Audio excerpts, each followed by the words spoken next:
2024 లేదా 25లో డిగ్రీ లేదా బీటెక్ చదివారా? సాఫ్ట్‌వేర్ జాబ్ కోసం ఎదురు చూస్తున్నారా? అయితే కోడ్ జ్ఞాన్ 100 డేస్ కోర్సులో చేరండి. జాబ్ సాధించండి. Welcome to Suman TV. నేను మీ సుమన్ నాగ్. భార్యాభర్తల గొడవ జరిగిన తర్వాత అది గనక కోర్టుకెక్కితే పరిష్కారం గనక వెళ్ళే కొద్దీ ఇంకా తీవ్రంగా మారుతూ ఉంది. మాకైతే రైట్ రిజల్ట్ దొరకట్లేదు అనుకునేటువంటి భర్తలు చాలామంది ఉంటారు. ఎందుకు అనంటే మెయింటెనెన్స్ పేరు మీద ఫినాన్షియల్ డెత్తే చేసే వాళ్ళు చాలామంది ఉంటారు. ద సేమ్ టైం వీళ్ళు కూడా సూసైడ్ అటెంప్ట్ వరకు వెళ్ళిపోతూ ఉంటారు. ఆ మెయింటెనెన్స్ భరించలేక, చెప్పుకోలేక.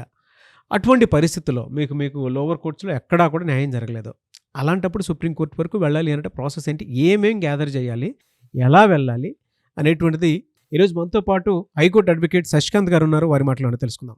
నమస్కారం సార్. నమస్తే సార్. సార్, చాలామందికి ఒక్కొక్క రిలీఫ్ లాంటి విషయం ఒకటి అడుగుతున్నాను. అంటే వైఫ్ అండ్ హస్బెండ్ రిలేషన్షిప్లో గొడవ అయిపోయిన తర్వాత మెయింటెనెన్స్ కోసం కేసు వేసుకోవటము, దానికి సంబంధించి లోవర్ కోర్ట్స్లో ఆర్గ్యుమెంట్స్ ఎక్కువ జరగటము, సంబంధం లేనటువంటి జీవన విధానం నుంచి కూడా, అంటే భర్త కొంతమంది ఏం చేస్తారంటే అయిపోయిన తర్వాత ఇతని జీవన విధానానికిను వాళ్ళు అడిగేటువంటి దానికి సంబంధం ఉండదు. ఫినాన్షియల్ డెత్ చేసేస్తూ ఉంటారు చాలామంది. yes absolutely. టార్గెటెడ్గా కావాలని ఈ విధంగా ఉండకూడదు దీని జీవితం అని చెప్పి అనుకునేటువంటి వాళ్ళు ఉంటారు. వాళ్ళ కోసం మనం మాట్లాడదాం ఈ వీడియోలో.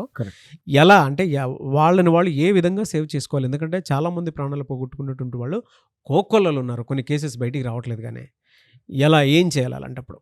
మేజర్లీ నాగరాజు గారు, మోస్ట్ అన్ఫార్చునేట్ ఏంటంటే మెయింటెనెన్స్ కేసు వేయగానే ఇంత మెయింటెనెన్స్ నేను కట్టలేను అని తెలిసి కూడా ఎందుకు కట్టలేవు అన్న విషయము మీరు మీ అడ్వకేట్కి చెప్పలేకపోతారు చాలాసార్లు.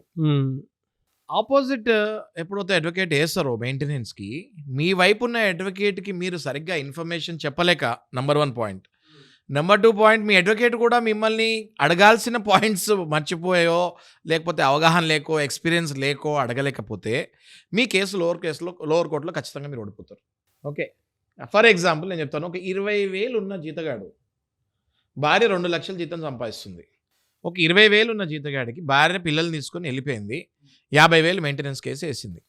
ఆ 50,000 మెయింటెనెన్స్ కేసుకి ఆమె ఏం చెప్పింది అంటే, ఆయనకి ఇంత జీతం ఉంది, ఇంత ఇప్పుడు జీతం తక్కువ ఉంది, ఇంతకుముందు బాగా జీతం సంపాదించాడు, ఆయనకు సేవింగ్స్ ఎంత ఉన్నాయి, బ్లా బ్లా బ్లా అని చెప్పేసి బోల్డ్ రాసి ఒక పిటిషన్, మెయింటెనెన్స్ పిటిషన్ ఇస్తాం జరుగుతుంది. అదే ఇటువైపు ఉన్న వ్యక్తి, నా జీతం 20,000 ఉంది, గతంలో నాకేం ఇన్కమ్ లేదు, ఇదిగో నా 12 నెలల బ్యాంక్ స్టేట్మెంట్, కావాలంటే నా 10 ఏళ్ల బ్యాంక్ స్టేట్మెంటు. ఎంత ఉంటుందండి? డబ్బులు లేనివాడికి 10 ఏళ్ల బ్యాంక్ స్టేట్మెంట్ కూడా ఇంతే ఉంటుంది. అవును, ఇంతే ఉంటుంది. 4,000 ఉంటాయి 10 ఏళ్ళ స్టేట్మెంట్ కూడా. అంటే నెలకో 20,000 పడుతూ, లేకపోతే అసలు డబ్బులే పడకుండా ఉంటే నువ్వు 10 ఏళ్ళ బ్యాంక్ స్టేట్మెంట్ చేస్తే 4,000 వస్తాయి. అదే డబ్బులు ఉన్నవాడికి 10 ఏళ్ళ బ్యాంక్ స్టేట్మెంట్ చేస్తే ఇంత వస్తుంది. ఒక కోర్టు జడ్జి గారు ఇది చూడగానే తెలిసిపోద్ది 10 ఏళ్ళలో బ్యాంక్ స్టేట్మెంట్ ఏంటది. అలాంటి వాడిని నువ్వు 50,000 మెయింటెనెన్స్ అడుగుతున్నావు ఏంటమ్మా? నీ లైఫ్ స్టైల్ ఉండొచ్చు, కానీ అది నీ డబ్బుతో సంపాదించిన లైఫ్ స్టైల్, మీ భర్త సంపాదనతో సంపాదించిన లైఫ్ స్టైల్ కాదమ్మా. అది నీ తల్లిదండ్రులు సంపాదించిన డబ్బులతో వచ్చిన లైఫ్ స్టైలు, నువ్వు సంపాదిస్తే వచ్చిన డబ్బులతో లైఫ్ స్టైలు.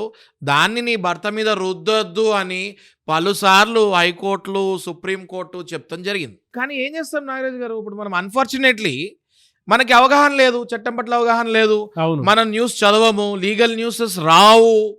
లీగల్ న్యూసెస్ కొన్ని లీగల్ జర్నల్స్లో వస్తాయి, లేకపోతే మీలాంటి వాళ్ళు ఎవరైనా దయదలిచి ఇట్లాంటి అవేర్నెస్ ప్రోగ్రాంలు అలాంటి వాళ్ళతో పెడితే పబ్లిక్కి తెలుస్తుంది తప్ప, లేకపోతే అసలు పబ్లిక్ ఏం తెలుసు, చట్టం చాలా తక్కువ తెలుసు.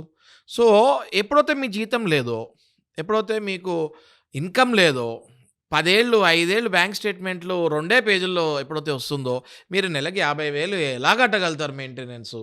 నేను ఎలా కట్టగలుగుతాను మెయింటెనెన్స్ అన్నది మీ అడ్వకేట్కి మీరు చెప్పాలి. ఆ ప్రూఫ్స్ అన్నీ కూడా మీరు మీ అడ్వకేట్కి ఇవ్వాలి. ఇట్లాంటి మళ్ళాంటి వీడియోస్ చూసైనా ఈ పాయింట్స్ రాసుకొని మీరు ఇవన్నీ తీసి ఇవ్వాలి. ఇస్తే లోవర్ కోర్టులో మీ అడ్వకేట్ అవి తీసుకెళ్ళి ఆ ప్రూఫ్ కనుక ఇస్తే ఖచ్చితంగా మీ మెయింటెనెన్స్ అంత ఎక్కువ రాదు. ఏ 5,000 10,000 మీకు మీరు సంపాదించే దాన్ని బట్టి మెయింటెనెన్స్ వస్తుంది. మీ భార్యని కూడా నీ భర్త సంపాదన బట్టి బతకాలి, కానీ ఆశపడి నువ్వు బతకాలి అనుకుంటే ఆయన నీకు సరైన భర్త కాదు అని కోర్టు కూడా చెప్తుంది. పలుసార్లు మనం తీసుకుంటే ఇటీవల వేరే రాష్ట్రాల హైకోర్ట్స్ కూడా జడ్జిమెంట్స్ మేము ఫాలో అవుతుంటాం నాగరాజ్ గారు. ఎందుకంటే చాలాసార్లు ఏమవుతుందంటే లోవర్ కోర్ట్స్లో కేసెస్ డ్యామేజ్ అవుతాయి. అప్పుడప్పుడు హైకోర్టుకి వెళ్ళిన తర్వాత కూడా ఒకవేళ మీరు కనుక అడ్వకేట్ కరెక్ట్గా చెప్పకపోయినా, ఆయన మిమ్మల్ని కరెక్ట్గా పాయింట్స్ అడగకపోయినా, టపక్కన హైకోర్టులో కూడా మీ కేసు డిస్మిస్ అవుతాం జరుగుతుంది. అప్పుడు నేనేమంటా అంటే కొన్ని ప్రోబోనం కేసెస్ ఉంటాయి నాగరాజు గారు, మరీ బీద స్థితిలో ఉంటే మెయింటెనెన్స్ కేసెస్ సీరియస్ కేస్. అప్పుడప్పుడు ఏం చేసేస్తారు, అరెస్ట్ చేస్తారు. ఓకే, అరెస్ట్ చేసి లోపలేసేస్తారు. కాబట్టి సుప్రీంకోర్టు పలుసార్లు కొన్ని జడ్జిమెంట్స్తో సహా, కొన్ని పేర్లు తీసుకొని జడ్జిమెంట్స్తో సహా చెప్పింది ఏమిటి అంటే, మీ సంపాదన సరిగ్గా లేనప్పుడు, మీకు లోవర్ కోర్టులో న్యాయం జరగకపోయినా, హైకోర్టులో న్యాయం జరగలేదని మీకు అనిపించినా, దయచేసి మీరు సుప్రీంకోర్టు వరకు రండి. ఖచ్చితంగా ఆ జడ్జిమెంట్స్ మేమే, సుప్రీంకోర్టే కదా సార్ అవన్నీ ఇచ్చేది జడ్జిమెంట్స్, వాళ్ళ జడ్జిమెంట్స్ మళ్ళీ సుప్రీంకోర్టే కాదన్నది కదా. అవును. నువ్వు కరెక్ట్గా లోవర్ కోర్ట్స్లో ఇవ్వలేకపోయావు అనుకో, ఖచ్చితంగా మళ్ళీ ఆ డాక్యుమెంట్స్ అన్నీ యాడ్ చేసుకొని, తప్పు జరిగిపోయింది లోవర్ కోర్ట్స్లో సరే ఇవ్వలేకపోయాను, అక్కడ రిజెక్ట్ అయిపోయింది, హైకోర్టులో రిజెక్ట్ అయిపోయింది ఇది అంటే, ఖచ్చితంగా మీకు సుప్రీంకోర్టు దగ్గర నుంచి అయినా కూడా న్యాయం జరుగుతుంది అని నేను బల్లగుద్ది చెప్తున్నాను నాగరాజ్ గారు మీకు. బట్ చాలా మందికి అంటే మీరు ఇందాక ఒక మాట అన్నారండి, నిజంగా అరెస్టులు అయ్యేటువంటి అవకాశం కూడా ఉంటుందని అక్కడ దాకా వెళ్తున్నారు, లైఫ్ సెంటెన్స్ దాకా వెళ్తున్నటువంటి వాళ్ళు కూడా చాలా మంది ఉన్నారు ఇటువంటి వాటిల్లో. లోవర్ కోర్టులో జరిగినటువంటి దాన్ని హైకోర్టు నుంచి సుప్రీంకోర్టు దాకా వెళ్ళొచ్చు అనేటువంటి ధైర్యాన్ని మీరు ఇచ్చినందుకు Correct. So thank you so much Shashikanth garu. Thank you.